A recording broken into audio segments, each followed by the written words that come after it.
नमस्कार, मैं विवेक eternal education पे आप सबका स्वागत करता हूँ। यूपी पीएससी द्वारा आरओ का नोटिफिकेशन जारी कर दिया गया है समीक्षा अधिकारी और सहायक समीक्षा अधिकारी का।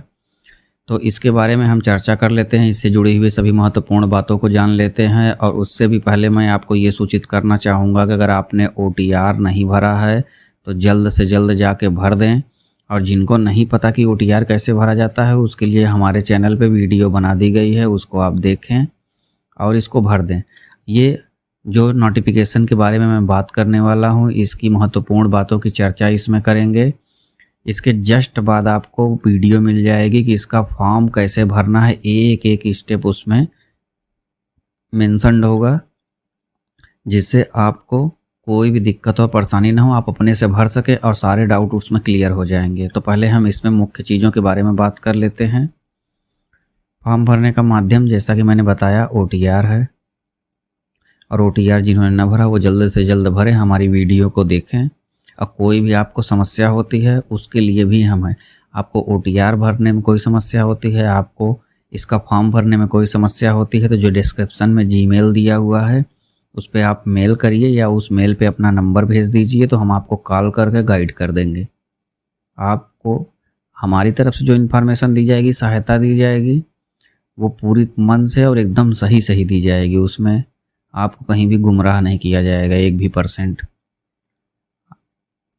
भी। इसमें देखिए, फॉर्म भरने की तारीख जो है 9 अक्टूबर से लेकर 9 नवंबर तक है, और इसी दिन लास्ट डेट, इस दिन तक फॉर्म भर सकते हैं और इसी दिन फीस जमा करने की भी अंतिम तारीख यही है। तो इस बात का विशेष ध्यान दें और आखिरी तारीख का इंतज़ार बिल्कुल न किया करें, क्योंकि उसमें क्या होता है, फिर छूट जाता है फॉर्म। बहुत से लोग को फिर बाद में बताते हैं कि मैं फॉर्म नहीं डाल पाया। तो ये काम आपको नहीं करना है, आपको फॉर्म जल्द से जल्द भर देना है, उसकी आखिरी तारीख का इंतज़ार बिल्कुल नहीं करना है। आरओ के बारे में हम बात करते हैं। रिक्तियों की संख्या अभी के लिए 411 है और ये आगे भी बढ़ भी सकती है। तो अभी जो सचिवालय में समीक्षा अधिकारी की पोस्ट हैं वो 322 दिया गया है। जो लोक सेवा आयोग में है उसके लिए 9 पोस्ट हैं और राजस्व परिषद में 3 हैं। ये हो गया समीक्षा अधिकारी का। और ये जो आपका यहाँ पे सचिवालय में अब आते हैं ARO। अब देखिए, सचिवालय का समीक्षा अधिकारी में 322 पोस्ट हैं और ARO में थोड़ा सीटों की संख्या कम है। सचिवालय में 40, राजस्व परिषद में 23, लेखा में 1 और लोक सेवा आयोग में ARO की 13। और ARO के और इसके दोनों के आपके क्वालिफिकेशन में फ़र्क है, इसको भी आपको ध्यान में देना है। इसके लिए देखिए, आयु सीमा जो रखी गई है, तो जो जनरल अभ्यर्थी हैं, मतलब जो दिव्यांग नहीं हैं, उनके लिए क्या है, 1 जुलाई 2023 से 21 वर्ष और अधिकतम सीमा 40 वर्ष। जिनको जैसे पहले छूट दी जा रही थी उनको वैसे ही दिया जाएगा, जैसे आरक्षण दिया जा रहा था वैसे ही आरक्षण भी दिया जाएगा, उसके बारे में कोई बदलाव नहीं है। ये डेट दी हुई है 2 जुलाई 1983 से पहले और 1 जुलाई 2002 के बाद का नहीं होना चाहिए। और छूट उन्हीं जिसको जैसे मिल रही थी उसी तरीके से मिलेगी। दिव्यांग जन के लिए ये सीमा 55 वर्ष है मैक्सिमम एज, तो इसको आप देख लीजिए। शैक्षिक योग्यता के बारे में इसमें बात करें तो इसमें सिर्फ समीक्षा अधिकारी में आपने स्नातक किया हुआ है या सरकार द्वारा मान्यता प्राप्त उसके समकक्ष कोई अर्हता आप रखते हैं तो आप इसको भर सकते हैं। लेकिन ARO के लिए आपको DOEC O लेवल का सर्टिफिकेट आपके पास होना चाहिए या इसके समकक्ष की डिटेल अलग से दी हुई है। तो उस डिटेल को मैं अपनी कम्युनिटी में पोस्ट कर दूंगा, इस चैनल की कम्युनिटी में पोस्ट रहेगा, उसमें जाके आप ये देख सकते हैं कि इसके समकक्ष कौन कौन से आप कोर्स हैं। जैसे ADCA है, DCA है, 1 साल का कोर्स हो कोई भी इसके समकक्ष, तो उसको माना जाएगा।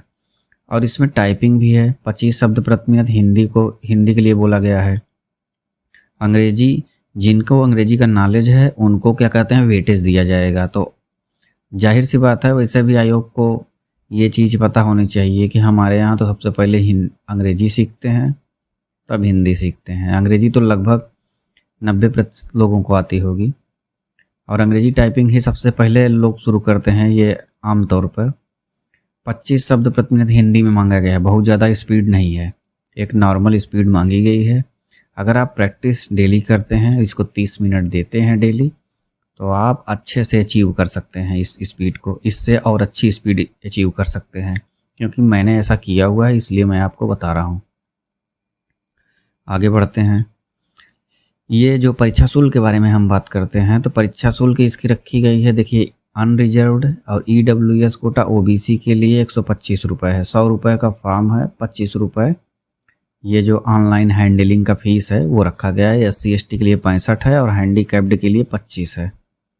और जो स्वतंत्रता सेनानी हैं उनके लिए भी वैसे ही है। बाकी जो है वो अपना कैटेगरी वाइज ही हैं, जो जिस कैटेगरी में आते हैं बाकी उन लोगों के लिए वो उसी तरीके से है। परीक्षा शुल्क आप उसी दिन फॉर्म भरते ही पूरा एकदम कंप्लीट हो जाएगा आपका फॉर्म उसी समय में। अब देखिए इसके लिए पाठ्यक्रम और बुक लिस्ट क्या होगी, आपका अभ्यास कहाँ से करना है, कितना पढ़ना है, और हमारा संस्थान आपको क्या क्या चीज़ों की मदद करेगा, इसके लिए मैं सेपरेट वीडियो एक बनाऊंगा। उसमें डिटेल दिया जाएगा हम आपकी क्या मदद कर सकते हैं और आपको कितना मेहनत करना है। और कोई भी कोचिंग वाला आपको ये कहता है कि वो आपको पूरा एकदम ऐसे बना के परोस के दे देगा, आपको बस बैठ के खाना है, तो आप उससे दूर हो जाइए, क्योंकि वो आपको गुमराह कर रहा है। कोई भी कोचिंग संस्थान आपको 100% अपने से तैयारी करवा के किसी चीज़ को नहीं दे सकता। सब सिर्फ मदद कर सकते हैं आपकी। आप मेहनत करेंगे, कुछ चीज़ें कोचिंग वाले आपके लिए आसान बना देते हैं, ये होता है। अब ये अगर कोई दावा करता है कि हम आपका पूरा एकदम, आपको कुछ नहीं मेहनत करना है, हम आपको सारा कंटेंट सब कुछ प्रोवाइड कर देंगे, बस आपको बैठे बैठे उसको देख लेना है, उसके बाद आपका सिलेक्शन हो जाएगा, तो इस तरीके से कभी सिलेक्शन नहीं होता और उनका धंधा अच्छा चलता रहता है। कभी भी किसी कोचिंग में एग्ज़ाम से पहले उसका कट ऑफ ना देखें बड़ी कोचिंगों का, क्योंकि उनको कोर्स बेचना है। वो पहले कट ऑफ एकदम कम बताएंगे, 25 नंबर ही जाएगा, और जैसे ही आपका एग्ज़ाम हो जाएगा इसी जो 25 को बताते रहेंगे इसी को वो बताएंगे 50 नंबर से कम नहीं जाएगा। अब शुरू में 25 बताने का मतलब है कि आप जल्दी से कोर्स ख़रीद लें। अब बाद में 50 बताने का मतलब ये है कि एग्ज़ाम देने के बाद आपको ये भरोसा हो जाए कि हाँ हमारा सिलेक्शन नहीं होगा, अब दूसरे कोर्स में आप चलें। तो इन सब चीज़ों से बचें। हमारा संस्थान जो भी चीज़ें आपको कराएगा वो फ्री ऑफ कास्ट कराएगा। जितनी भी मदद होगी वो जेन्युइन होगी और मदद की जाएगी आपके सही मायने में। तो आपको भरोसा करना होगा बस हमारे ऊपर, और आप संस्थान से जुड़े रहिए, सब्सक्राइब कर लीजिए। हम जो भी चीज़ें देंगे आपकी मदद के लिए देंगे, वो आपकी मदद में कारगर होगा। किसी तरीके से कहीं आपको रीडायरेक्ट नहीं करना है कि यहाँ से ले जाकर वहाँ बेचना है, 249 वाला कोर्स बेचना है, 777 वाला कोर्स बेचना है, 149 वाला कोर्स बेचना है, ये काम नहीं करना है। इसलिए जो भी, और कोई आपको ये बताता है कि आप इतना पैसा दीजिए हम आपको सब कुछ परोस के दे देंगे, तो आप बेवकूफ़ हैं और आप फिर यही करते रह जाएंगे, जहाँ पे अभी हैं वहीं पे रह जाएंगे। अगर अपने कंफर्ट से बाहर नहीं निकलते हैं तो जिस जगह पे आप अभी हैं उसी परिस्थिति में आप फ्यूचर में भी रहेंगे। इसलिए आपको अपनी परिस्थिति को अगर बदलना है तो आपको मेहनत करना पड़ेगा। आपके कंफर्ट में जब समस्या आएगी तभी चीज़ें बदलेंगी, तो इस बात का विशेष ध्यान रखें।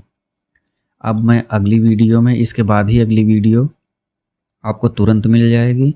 आप उसको जाके देखें कि फॉर्म को भरना कैसे है, स्टेप बाय स्टेप मैंने पूरा दिखाया हुआ है, क्योंकि मैंने भी उस फॉर्म को अप्लाई कर दिया है, तो इसलिए आप उसका डिटेल मैंने वीडियो बना दी है, तो आपको उसको समझने में कोई दिक्कत और परेशानी नहीं होगी। तो आप उसको देखें, समझें और कैसे भरना है वो करें, और बड़ी बड़ी कोचिंग से हाथ जोड़कर दूरी बनाए रखें और अपने से पढ़ने में ज़्यादा एफर्ट लगाएं। कोचिंग सिर्फ आपको हेल्प कर सकती हैं, लेकिन आपका पूरा तरीके से वो तैयारी करके आपके हाथ में जाब ला के नहीं दे देंगी। तो इन सब चीज़ों से बचिए, और भगवान ने सब ही मनुष्यों को दिमाग दिया हुआ है तो उसका भी इस्तेमाल ज़रूर करें। तो हमारे साथ आप बस बने रहें, हम आपकी मदद करते रहेंगे। हाँ, मैं ये नहीं दावा करूँगा कि मैं 100% आपको सफलता दिला के रहूँगा, वो पर्सन टू पर्सन डिपेंड करता है, कौन कितनी मेहनत करता है। जो जिस चीज़ का हकदार होगा उसको वो चीज़ मिलेगी।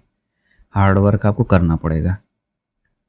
तो अगली वीडियो आप देखिए कि फॉर्म कैसे भरा जाएगा। तब तक के लिए धन्यवाद आप सबको हमारे साथ बने रहने के लिए। ऐसे ही अपना साथ बनाए रखें, हम आपको free of cost content provide करते रहेंगे।